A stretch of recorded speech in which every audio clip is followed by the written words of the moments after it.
In this video, I'm going to show you how I made this suit of Beskar Mandalorian armor.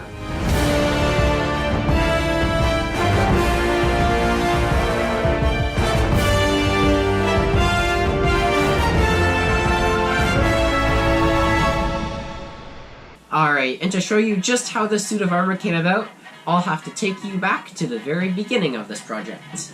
Alright, it's time to start the suit. Here's a reference picture. For reference. As you can tell, we're making Din Djarin's Beskar Mandalorian armor from the Star Wars series The Mandalorian, available exclusively on Disney+. Now, there's many ways to make armor. I was thinking, well, maybe I would just make it out of foam like I did for my Master Chief suit. But if you look at this picture really closely, you'll notice something. There's not actually a lot of armor there. Now, this probably isn't very practical for battle, but what it does mean is it won't break the bank to 3D print. So, after a very long, but easy, search over the internet, I've discovered multiple models for all of the individual pieces of the Mandalorian armor. All of them free to download, of course, because I don't like paying for things. All I have to do is print them out. And I think that's just what I'll do.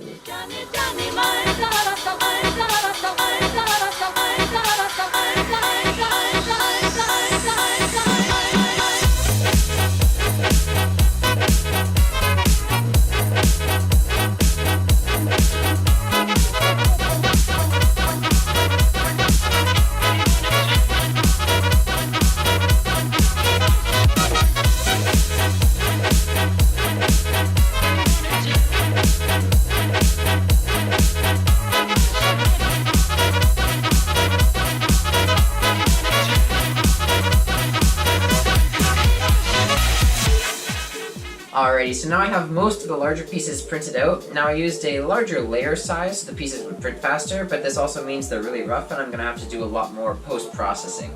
Basically, I have to sand them all down, then use lots of filler primer and spot putty to fill in any of the gaps, sand them down again, and then just kind of repeat that process until the pieces are smooth enough to paint. Alright, most of the sanding is going to be done with this thing. I think this is 80 grit. I'll get most of the sanding done with that, and then after I'll move to the higher grits with some manual sanding. But before I even do that, you could see some of these pieces had to be printed in pieces because they were too big, and also there was a print failure on this one, so I had to print the top separately, so I have to do a little bit of gluing, and then I'll start sanding. Yeah, I got a lot of work to do, eh?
R.I.P. Han Solo.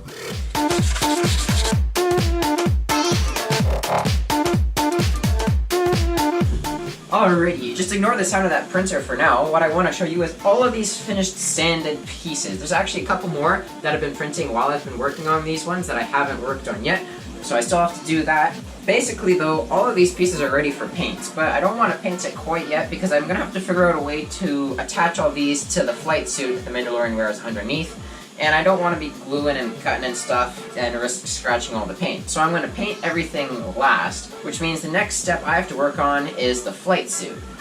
So basically what I have here, a bunch of stuff from the cheapest store in town. We've got a pair of jeans, long sleeve hoodie, a couple of long sleeve t-shirts, and a few belts. I also found these leather boots. Anyways, what I think I'm going to do is cut a couple of these shirts down, kind of layer them up. I'm also going to try with the airbrush to kind of add some weathering to the pants and the shirt. You know, we're just going to make it up as we go along, really. I don't really have a plan, just kind of make it look nice, you know?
This is future Nathan coming in to explain what past Nathan did because he forgot to do that.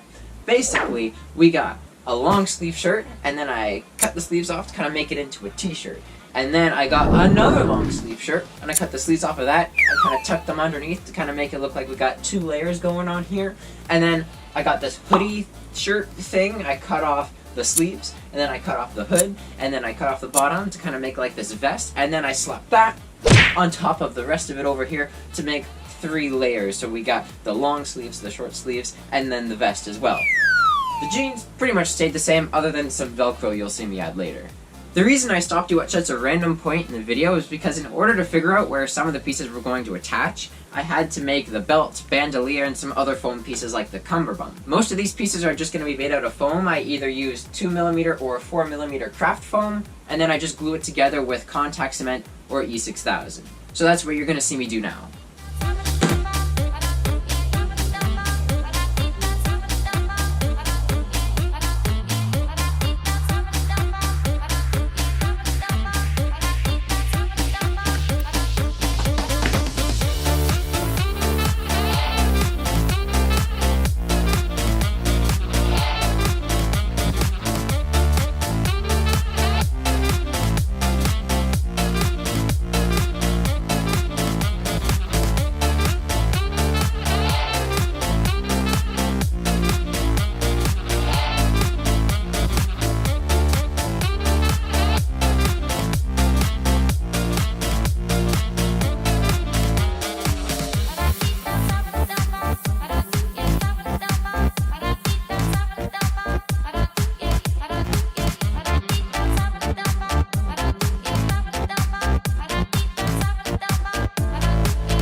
Alrighty, on the left leg, it's not armor, it's like this leather wrap, so I've got some fake leather, and I'm just gonna cut a piece out and kind of wrap it around my leg and make that work.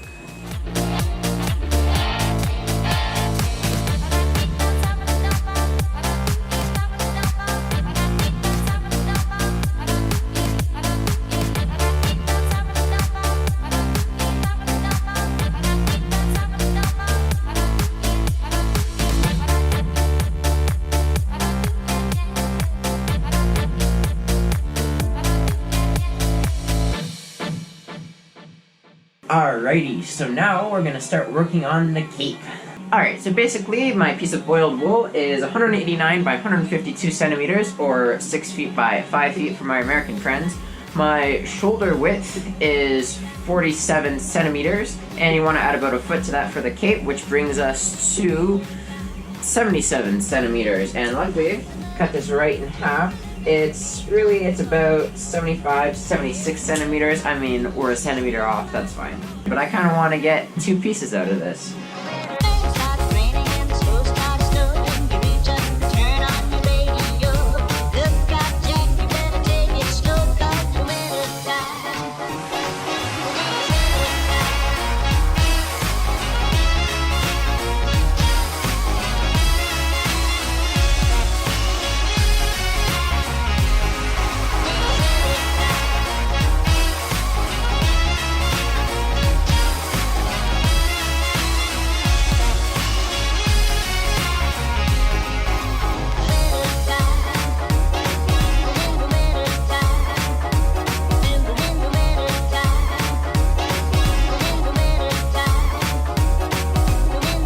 Alright, we've been all over the place making this suit, and I think now it's time to start tying up some loose ends.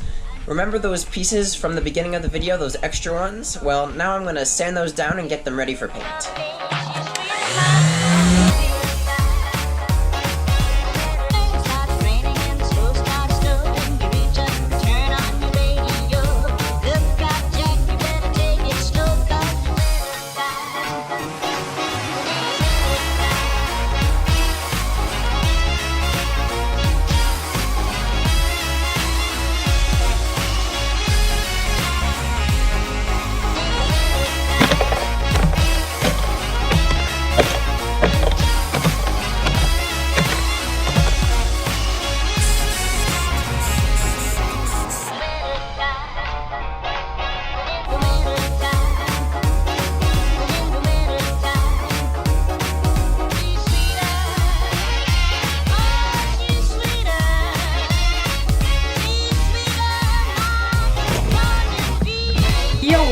Now it's time to paint, and I'm not talking just the armor. We need everything painted, from the belts to the bullets to the gloves. It's all gonna need paint, and I'm telling you, this is gonna be the most fun part of the project. We'll start with the armor though. So what they used for the actual Disney Plus TV show was a paint called Alumoluster. It gives this nice chrome finish. Now, if you're using Alumoluster to paint your pretend fantasy armor, then you either didn't pay for it or you're financially free, because Alumoluster is very expensive. Or maybe just expensive to me because I spent all of my money on school, but either way, I can't afford it, so we're gonna use the next best thing, rattle cans. Now, some people out there might say silver spray paint just doesn't cut it for a chrome finish. And I've got a quick tip for all of you guys that say that. If you want a chrome finish, don't use silver spray paint. There's a difference. This is silver spray paint. This is chrome spray paint. Chrome spray paint looks a lot better than silver spray paint. And it's not really a whole lot more money than regular spray cans. It works pretty well. You don't need any sort of base coat. You don't have to worry about that gloss black stuff. It just goes right on top of the primer and it looks phenomenal. So that's what we're going to do with the armor. For all of the foam pieces, I'm going to give them a coat with Plasti Dip to kind of seal them in, and then a coat with brown or gray or whatever color the piece happens to be.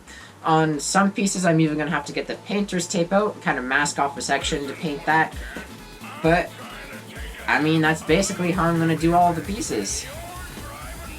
That's today's job.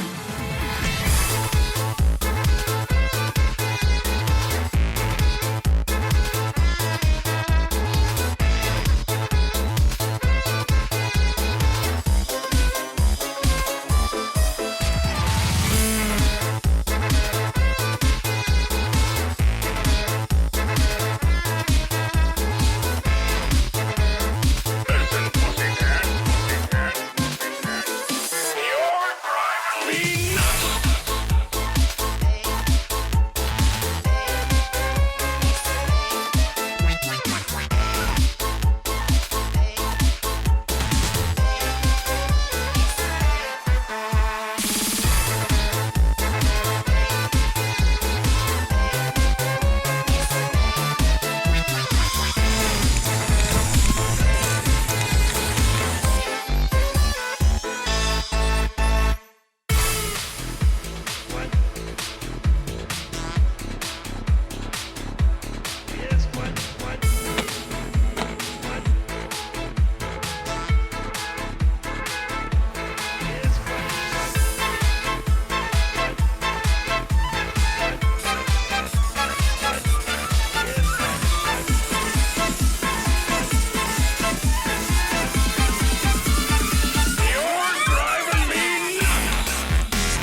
Alrighty, right now our armor's looking super nice and clean and new, but I kind of want it to look like it wasn't literally made yesterday. And this is where a technique called weathering comes in. Now, weathering is just a broad term that people use for making something new look like it's been through a lot. One of my favorite ways to do this, especially for the printed pieces, is to water down some brownish black paint, kind of just smear it all over, and then you grab like a damp rag or towel or something and just kind of dab it off, leaving enough behind in the crevices to make it, look like dirt's collected there. On all of the fabric pieces, I'm just gonna kind of mess around, try a whole bunch of different things out. I'm gonna use spray cans, chip brush, and airbrush just to kind of spread this brown paint around enough to make it look like this stuff is nice and dirty. Really, the most important part is I just want to make sure I'm leaving enough paint in all of the crevices and creases where dirt would collect to give it a more authentic look.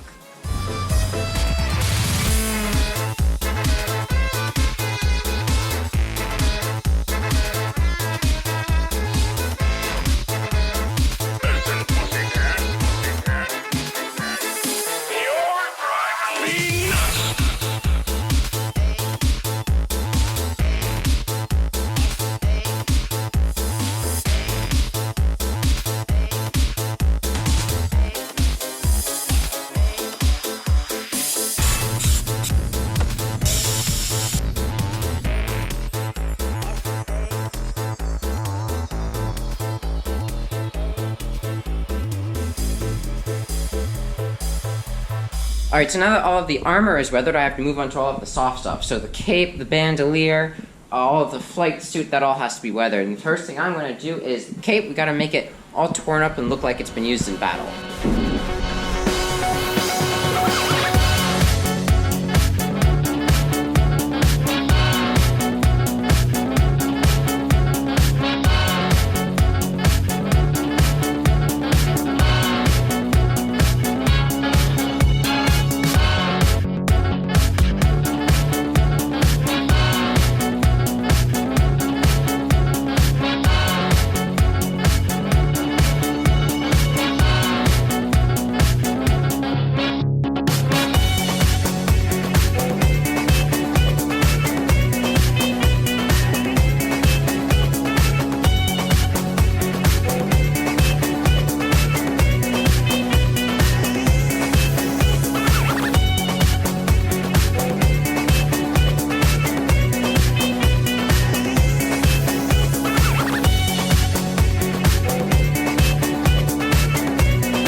I hope you enjoyed that build video. You may have noticed that these two guns kind of came out of nowhere, and if you're interested in how I built them, I have a build video for each one going into the specifics and details. I just didn't have time in this video to cover them. I had a real blast making this suit. I probably started around early July, and I was completely done before the end of August. I probably put in around 1 to 3 hours each day, but I took a lot of off days. I know some of you are going to be looking for more information on this suit, so if you're interested, I've linked the whole project build thread / write-up in the video description. There's tons of information there about all of the tools and the products that I used, and there's also information about some of the things I didn't cover in this video, like the speaker system for the helmet. Of course, credit where credit is due. The helmet model was made by Rob Pauza, the arm bits modeled by Daniel Romano, the shoulders, chest, and hips modeled by Mo Sislak, the right leg, belt buckle, and puck plate by Tony Friend, thigh plates made by the Forge Master, the cartridges, which I seem to be missing a couple of right now, were made by Ben Hauer, and I'd also like to give a special thanks to the Galactic Armory and the Costume Kid for their really helpful YouTube tutorials. And of course, thanks to you for watching. If you've made it this far in the video, I really appreciate you taking time out of your day to come and see what I'm up to. And if you can, leave a comment down below. My channel right now is really small, and I can read every single one of those comments, and I love it. You could say something as simple as, I like that song choice you used, or you could ask a technical question like, how much does that suit weigh? And well, if you want to know, leave a comment down below. But I guess now, it's the end. If you like this video, then be sure to hit the like button. And if you want to see more stuff like this, be sure to hit subscribe. Till then, I'm Nate Tebb. I'll see you next time. Bye-bye. You guys want a picture? I am sweating good. It is so hot. Oh, take a selfie with us.